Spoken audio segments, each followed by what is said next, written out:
Thomas the tank engine was grumbling to the other engines. I spend my time pulling coaches about, ready for you to take out on journeys. The other engines laughed. Why can't I pull passenger trains too? You're too impatient, they said. You'd be sure to leave something behind. Rubbish, said Thomas. I'll show you. One night, he and Henry were alone. Henry was ill. The men worked hard, but he didn't get better.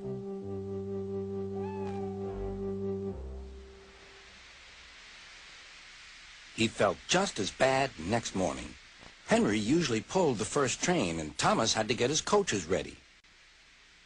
If Henry is ill, he thought, perhaps I shall pull his train. Thomas ran to find the coaches. Come along, he fussed. There's plenty of time, they grumbled. Thomas took them to the platform and wanted to run round in front at once. But his driver wouldn't let him. Don't be impatient, Thomas. Thomas waited and waited.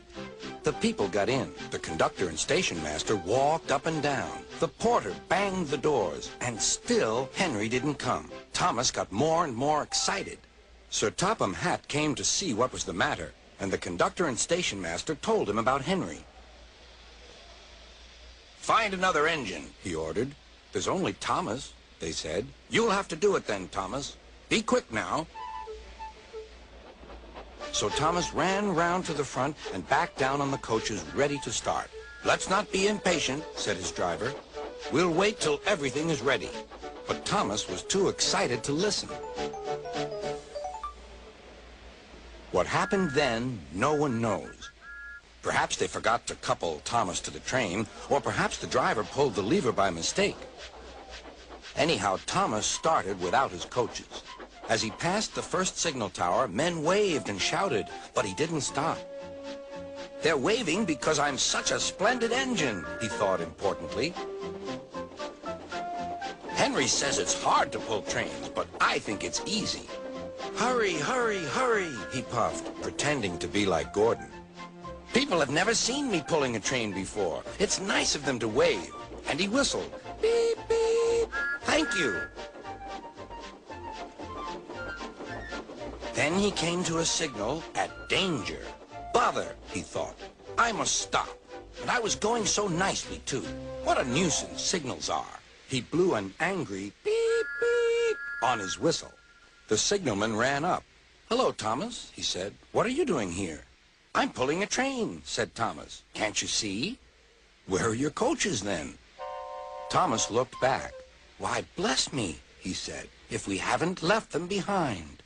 Yes, said the signalman. You'd better go back quickly and fetch them. Poor Thomas was so sad he nearly cried. Cheer up, said his driver. Let's go back quickly and try again.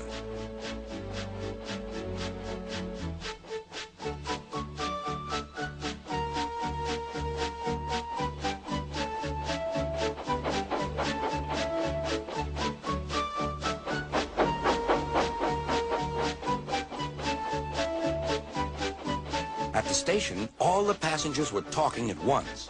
They were telling Sir Topham Hatt what a bad railway it was. But when Thomas came back, they saw how sad he was and couldn't be cross. He was coupled to the train, and this time he really pulled it.